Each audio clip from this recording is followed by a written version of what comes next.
What's up, guys, and welcome back. So today's video is going to be all about rare books. So I'm going to go over the 5 rarest publications in my collection.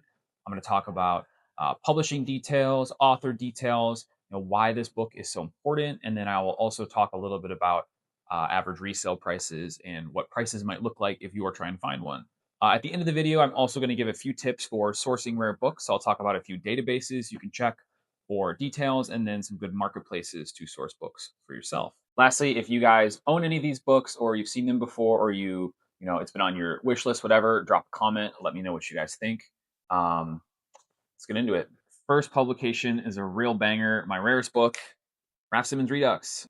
So this was published in 2005 by Charta and Fondazione PD Discover, and it was authored by Raf Simons himself and Peter de Potter. So some of you might know Peter de Potter. He was a longtime collaborator and friend of Raf Simons.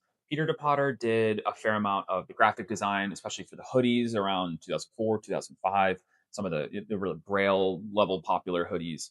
The book itself is quite large. It is very in depth, and having been published in 2005, it basically covers the very beginning of Raf Simons' career in 1995, all the way through 2005. So that 10-year period is basically the core kind of archival period for Raf Simons. And for me, the book is really special because those are the 10 years that I really care about. Basically, after 2005, I'm not as particularly interested, but this has that core Bible of information on those 10 years. So it has every single collection and every single look from it. It has show notes, who did styling, what the soundtracks were. Condition wise, my copy is a little bit beat up. And if you want an affordable copy, you're just going to have to, deal with a poor condition. So I kind of have some, patina and wear. This is actually a wax paper on the outside. Also, my pages have gotten a bit wavy. The pages are a little bit discolored, and actually, the spine has detached. So I've been scanning this so much, it's kind of started to structurally fall apart a little bit. It's still intact, but hanging on by a thread a little bit.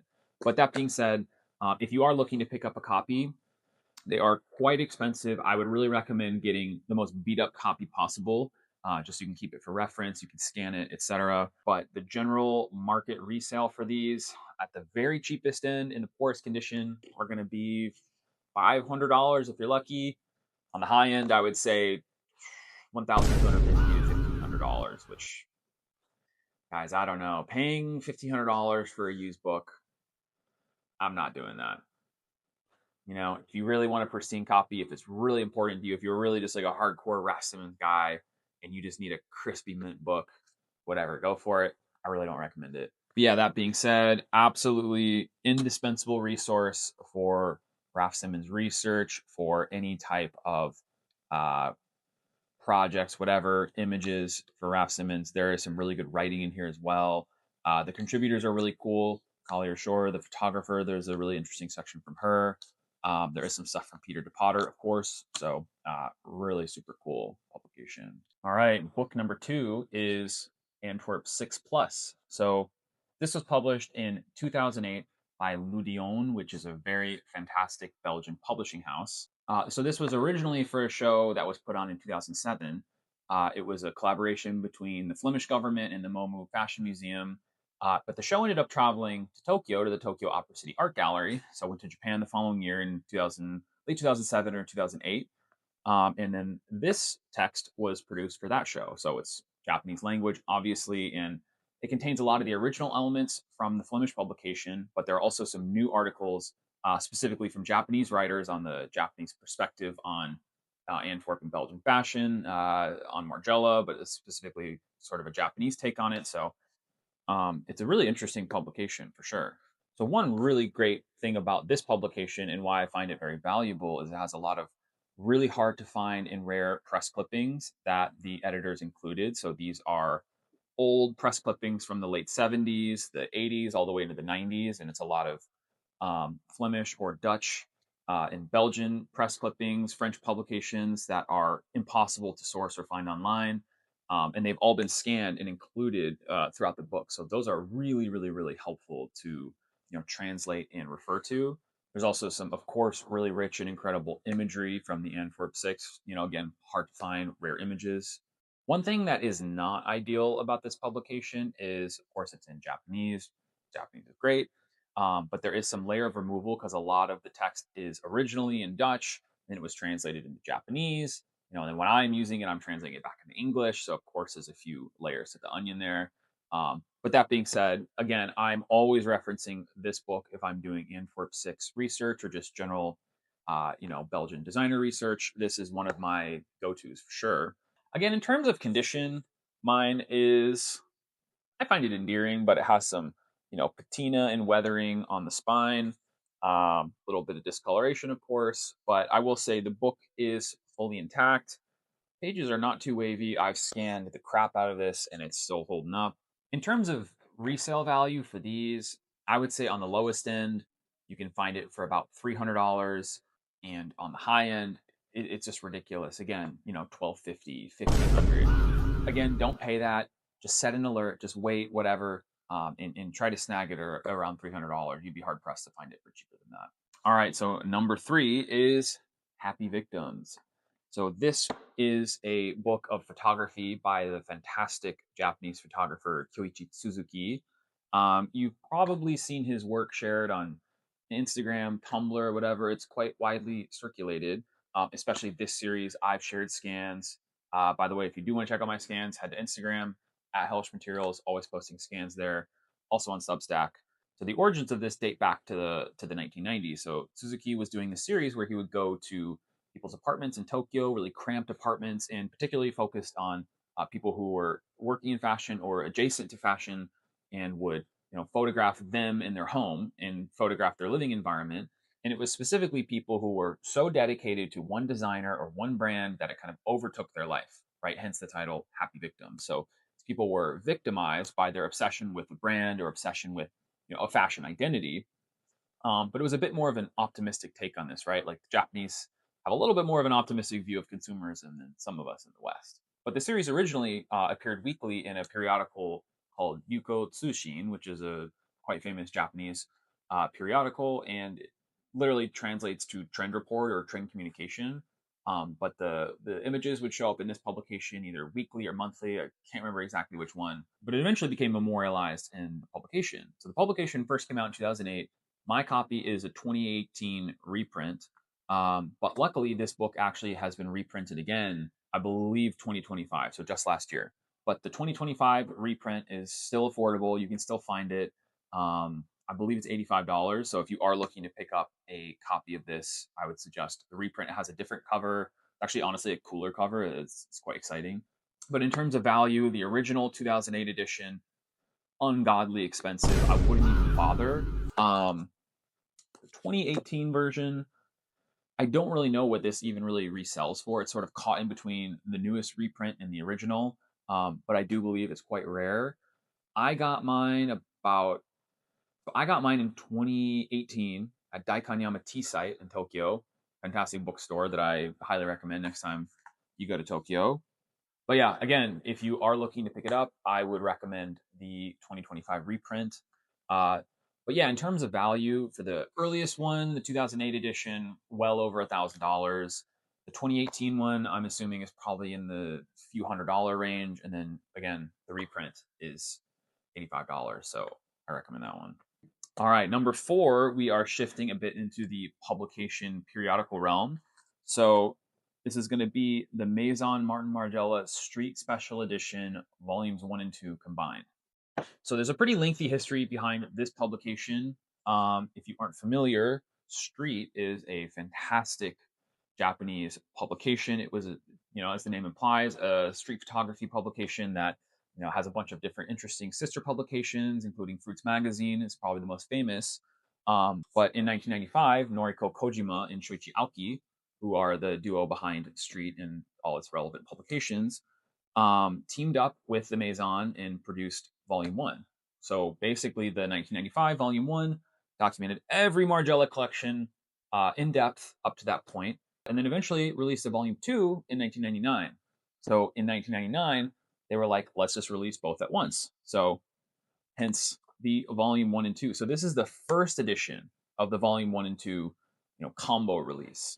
And you can tell it's the first edition because it has the Margiela number calendar logo tag with line 13, which is specifically for publications. There are a few reprints of this. They don't have the Margiela logo as a sleeve on the front. It generally will just say like 1 and 2. Personally, I don't think it's as cool. It's not the original. It's not as rare. But if you don't care about that, then go ahead and just pick up one of the reprints. They're a bit cheaper. In terms of condition, again, you're probably sensing a pattern. Mine has some patina and wear on the edges, some browning. The structure of the book is okay. Pages aren't too wavy. Again, I have scanned almost all of this, so it's holding up well. But I think actually, in terms of the physical cover, it looks quite Margiela, right? The sort of graceful brown aging. It's like a little bit of an old relic. It's very cool. Yeah, in terms of pricing for this one, the original print the original edition of volume 1 and 2 is going to run about $200, $250. I got lucky and found it quite cheap. The reissues of the 1 and 2 are going to be closer to maybe $100, maybe $125. So I would suggest, if you're interested in picking it up, probably go for the reprint unless you're a real hound for the OG copies. All right, and our final rare book, number 5, is Contemporary Fashion. So Contemporary Fashion is my absolute favorite Japanese magazine or periodical. I have here issue number 2 is the gray one, and issue number 3 is the pink one. But basically, Contemporary Fashion was first released in 1995, and it ran all the way through 1998, and it was released in 7 different issues, and it was done by the Street Magazine publishing group. And for this publication in particular, there was a Japanese writer, Takeji Hirakawa, who also did really fantastic writing and analysis for these publications. So basically, biannually, Noriko Kojima and Shoichi Aoki would travel to Paris Fashion Week. They would see all the shows and document them with really Aoki's photographs with these really beautiful tungsten colored, hard flash images, and they're just really cool and unique, and they feel so timeless. And they were printed in really beautiful, high quality, full bleed photographs throughout these publications. So I really, really recommend these publications just for the imagery alone. So of the 7 issues, I only have issues 2 and 3. I did find number 1 is still on the way, but I have not yet sourced 4, 5, 6, 7. I will say 1 through 4 are fairly decently easy to source or locate. Maybe not easy, but they're findable. 5, 6, and 7 are really rare. They are a lot harder to find, and they are denser, more comprehensive issues with better features. So they're more sought after. Honestly, the covers are cooler. I think it's issue 7 has this really sick bright orange cover. So I'm praying I can find issue 7 at some point for a reasonable price. But in terms of pricing for these, issues 1 through 4, again, are going to be a little bit cheaper. And I would say, at least on a Japanese marketplace, are going to be anywhere from $60 to $100. The later issues, 5, 6, 7 are going to be closer to 125, even 150 per issue. I will say Western sellers heavily tax these crazy prices, so I wouldn't even bother trying to buy these from a Western seller, unless, of course, it's a good deal. But yeah, if you are a fan of Japanese fashion, 90s Japanese fashion, and fashion documentation in particular, because a lot of the designers they focus on were, of course, French designers or Belgian designers or showed at Paris Fashion Week, I could not recommend this publication more. It is so cool. The writing is amazing. The graphic design is just the absolute best. So it's just peak 90s Japan for me, and hopefully for you.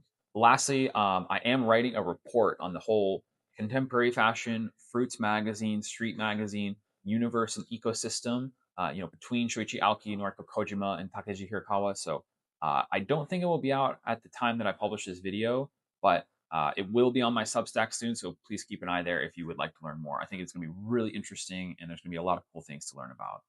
All right, so the last thing I would like to talk about is a few resources for sourcing books, valuing books, or just generally tracking down books and getting more information on them. So the first resource I would give you is worldcat.org. So when I used to do professional archiving, I would always use this website, librarian's best friend. So head to worldcat.org. You can type in either the author's name, title number, ISBN number, et cetera, whatever information you have, and it's going to pull up, a very thorough list of everything in library databases. So what you can do with this is basically aggregates all the prices from different resale websites, which I'll talk about in a second. It also aggregates all the libraries that have a copy of this book near you. So, for instance, I live in Los Angeles. I was looking for a copy of Belgian Fashion from 98 or 99. It's a very hard book to find at this point. It's really expensive. So I was like, okay, I'm going to have to go to the library and check this out. So I type in Belgian fashion design, and lo and behold, LACMA, the nearby museum, had a copy. And I reached out to LACMA, set up a research appointment, which you're able to do if you're an LA taxpayer or just a member of the public.